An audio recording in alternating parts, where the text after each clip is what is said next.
اور چارہ اور یہ دیگر ضروریات اس کی کم خیال رکھو. فرمایا ایسا نہیں ہونا چاہیے. یہ آقا کریم کی سیرت ہے. اور میرے آقا کا اخلاق دیکھیے کہ کس طرح حضور کی بارگاہ کو اللہ نے مجمع خلائق بنا دیا. پھر وہ جو سرکار کی انگلیوں سے پانی کے چشمے نکلے اس معجزے کی طرف اشارہ کر رہے ہیں. اللہم صلی علی من تفجر من بین اصابعہ الماء النمیر. اے اللہ تو ان پر درود نازل فرما کہ جن کی انگلیوں سے پانی کے چشمے جاری ہوئے. صلح حدیبیہ میں بھی ایسا ہی ہوا. 1400 صحابہ کو لے کر سرکار حدیبیہ کے مقام پر پہنچے.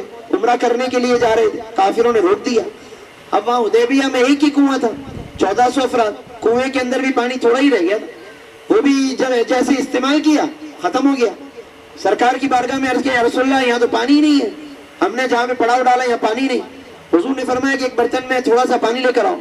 وہ تھوڑا پانی لے کر آئے. سرکار نے اپنا دستے مبارک رکھا. راوی کہتے ہیں کہ ہم نے اپنی آنکھوں سے دیکھا کہ حضور کی انگلیوں سے پانی کے چشمے جاری ہو گئے. اور وہ 1400 صحابہ کو پانی کافی ہو گیا.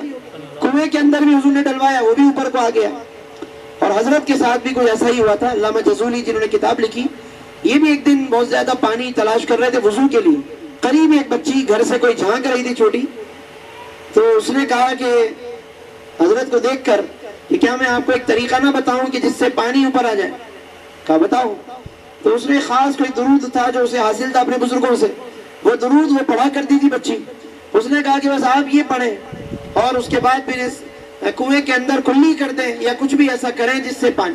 چنانچہ وہ آتا ہے کہ انہوں نے وہ درود بچی سے لے کر کے یا اس کے ذریعے پڑھ کر انہوں نے وہ کنویں کے اندر کلی کی اور وہ کنویں کا پانی اوپر کو آ گیا. وہاں سے ان کا ذہن بنا کہ میں بھی کیوں نہ کچھ درود و سلام جمع کروں اور کتاب بناؤں اور امت تک یہ پہنچاؤں جس کی برکتیں لوگوں کو ملتی رہے اور اللہ کے اور اس کے رسول کے لوگ قریب آ سکیں. بہرحال چونکہ وقت ابھی مختصر ہے اس لیے میں نے یہ چند لفظوں پر یا چند کلمات بیان کرنے پر اکتفا کیا, ورنہ آگے تک آپ اندازہ کریں کہ پوری کتاب ہے. کتنے حضور کے واقعات کی طرف انہوں نے اشارہ کیا ہوگا کہ اگر میں صرف وہ درود پڑھوں, ایک ایک لائن کا درود ہے اور اس کے پیچھے کئی حدیثیں ہیں, کہ اگر میں صرف تقریر میں ایک ایک جملہ درود کا پڑھتا جاؤں اور وہ پیچھے جو واقعہ ہے وہ سناتا جاؤں, صحیح بخاری, صحیح مسلم, کہیں ترمذی, کہیں ابو داؤد, کہیں ابن ماجہ, کہیں مشکات, کہیں دلائل, یعنی کسی نہ کسی کتاب کے اندر وہ ریفرنس یا وہ حوالہ مل جائے گا. تو آپ اندازہ کریں کہ کس قدر اس کے اندر معلومات کا خزینہ ہے. شرط یہ ہے کہ بندہ سمجھ کر اور قرب الہی اور قرب مصطفیٰ کے طور پر اس کو پڑھے تو انشاءاللہ وہ تعلیمات بھی ملیں گی, بہت کچھ معلومات ملے گی کہ یہ تو ہمیں پتہ ہی نہیں تھا, یہ تو ہم نے کبھی سنا ہی نہیں, یہ تو معلومات ہی نہیں. اور یوں آہستہ آہستہ بہت سی محبت کی باتیں بھی ملیں گی. پھر انشاءاللہ عمل کرنے کا جذبہ پیدا ہوگا, کیونکہ اسی کے ذریعے بہت سو نے بہت کچھ بارگاہ رسالت سے پایا ہے. ایک صحابی کو تو حضور نے ترمذی شریف کی حدیث ہے کہ یہاں تک فرما دیا, انہوں نے جب کہا کہ یا رسول اللہ کیا میں چوتھائی درود پڑھ لیا کروں, اپنے دن بھر کی مصروفیات میں چوتھائی 1/4, حضور نے فرمایا کہ بہت اچھا, مگر بڑھا دو تو اچھی بات ہے. انہوں نے کہا یا رسول اللہ میں ہاف کر لیتا ہوں. یعنی ہاف جو ہے, بعض علماء نے اس کا مطلب یہ بتایا کہ ہاف جو ہے دیگر وظائف پڑھوں, ہاف درود پڑھا کروں. حضور نے فرمایا بہت اچھا ہے, اور بڑھا دو تو اچھی بات ہے. انہوں نے کہا میں 3 حصے درود کر لیتا ہوں, ایک حصہ کچھ اور کر لوں گا. حضور نے فرمایا بہت اچھا ہے, بڑھا دو تو اچھی بات ہے. یہ اس طرح حضور فرماتے جا رہے ہیں, حتیٰ کہ انہوں نے کہا یا رسول اللہ میں یہ کرتا ہوں کہ اب میں درود ہی پڑھا کروں. یعنی فرائض وغیرہ تو اپنی جگہ ہے, نمازیں وغیرہ وہ تو ظاہر ہے کہ فرض ہیں, لیکن ان تمام چیزوں کے علاوہ جو اور دیگر چیزیں پڑھنے کی ہوتی ہیں اب میں درود شریف پڑھا کروں گا, بس کل کا کل. تو حضور علیہ السلام نے فرمایا اذن یکفی ہمکا, تب تو یہ درود تمہارے غموں کو کافی ہو جائے گا, تمہارے غموں میں کافی سہارا بن جائے گا. وَيُغْفَرُ لَكَ ذَنْبُكَ, اور تمہارے گناہوں کی بخشش کا سامان ہو جائے گا. تو بہرحال یہ درود شریف بہت بڑا وظیفہ ہے. آج چونکہ بڑا دن ہے, سب سے بڑا تحفہ حضور کی بارگاہ میں نماز ہے, کیونکہ نماز آنکھوں کی ٹھنڈک حضور نے فرمایا. ایک تو اس کو خشوع و خضوع سے پڑھنے کی کوشش کریں, کم از کم آج کے دن زیادہ توجہ سے نماز پڑھیے گا. ویسے تو روز کوشش کریں, لیکن کم از کم جو خاص دن ہوتا ہے اس کے اندر کم از کم کوشش تو کریں. کیا پتا اسی سے ہماری عادت اچھی ہو جائے کہ آج زیادہ توجہ کے ساتھ, زیادہ اہتمام, پہلی صف میں پہنچنے کی کوشش, پہلے سے سنتوں کا اہتمام کر کے نمازوں میں یعنی پہلے سے پہنچے آج. اور آج کے بعد بھی اگر جاری رہے تو سبحان اللہ کہ کیا بات ہے, کتنا اس کے ذریعے اللہ اور اس کے رسول کا قرب مل سکتا ہے.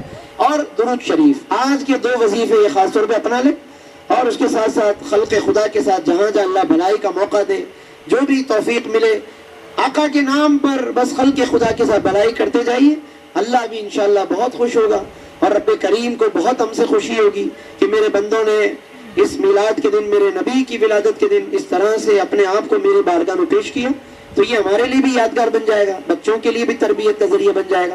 اللہ تبارک و تعالی ہم سب کو درود السلام کی اس کتاب کو سمجھنے اور اس کے ذریعے ہمیں اپنے بزرگوں کے اس تسلسل کے ساتھ جڑے رہنے کی اللہ توفیق عطا فرمائے۔ ہمارے حافظ صاحب بھی صاحب سلسلہ ہے ماشاءاللہ، جو حضرت کے بزرگان دین ہیں ان کی بھی ماشاءاللہ تعلیمات اسی طرح کی ہے، اللہ کے قریب آنے کی اور حضور علیہ السلام کے قریب آنے کی۔ جو حضرت کے بزرگوں نے تصوف کی کتابیں لکھی ان میں بھی یہی تعلیمات دی گئی ہیں، تو اس کو پڑھیں اور اس کے ذریعے ہم اللہ اور اس کے رسول تک پہنچنے کی کوشش کریں اور تربیت کی کوشش کریں۔ اللہ پاک ہم سب پر آج کے دن کی برکت سے ہم پر، پوری امت کے حال پر رحم فرمائے اور ہمارا حامی و ناصر ہو۔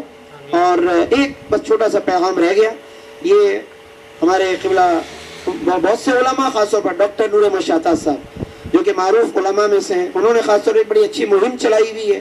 اس وقت ملک پاکستان میں بہت ضرورت بھی اس پر بات کرنے کی۔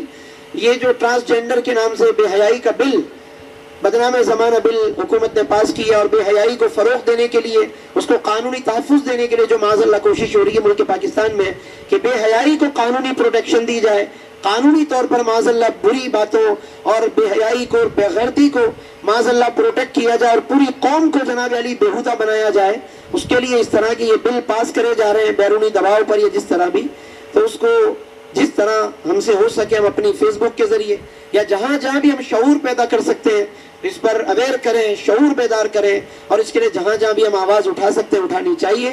اور حضور علیہ السلام کے چاہے وہ جناب علی ذکر کی محفل ہو یا اور دیگر ہماری آپس میں گیدرنگ ہو، وہاں پر اس کے خلاف بات کریں تاکہ ہمارے درمیان ایک اجتماعی طور پر شعور پیدا ہو، لا تعلق نہ رہے، کٹ کے نہ رہے اس سے کہ ہمیں کچھ پتہ ہی نہ ہو، اور ہمارا امت مسلمہ کے اس جو ایک احتجاجی پیغام ہے اس سے کوئی تعلق ہی نہ رہے، تو یقیناً ایسا نہیں ہونا چاہیے۔ اس لیے علماء کے اس پیغام کو ہم سمجھیں اور جس قدر ہو سکے ہم شرم و حیا کا جو پیغام ہے جو حضور علیہ السلام دنیا میں لے کر آئے اس کو بھی عام کرنے کی کوشش کریں۔ حیا کا پیغام یہ میرے آقا صلی اللہ علیہ وسلم کی سیرت النبی کا سب سے نمایاں پیغام ہے، سب سے اہم پیغام ہے، اور آج اسی پر اس وقت بہت مشکل وقت آنے والا ہے آگے۔ اللہ اس سے بہرحال اس امت کی اور ہماری اس قوم کی حفاظت فرمائے۔ جس طرح کی کوششیں کی جا رہی ہیں بہت خطرناک کوششیں ہیں، لیکن بہرحال ہمیں کوشش اپنے طور پر جتنی ہم کر سکتے ہیں ہمیں اس کے لیے روک تھام کی کوشش کرنی چاہیے۔ اللہ پاک ہمیں عمل کی توفیق دے۔ اور جی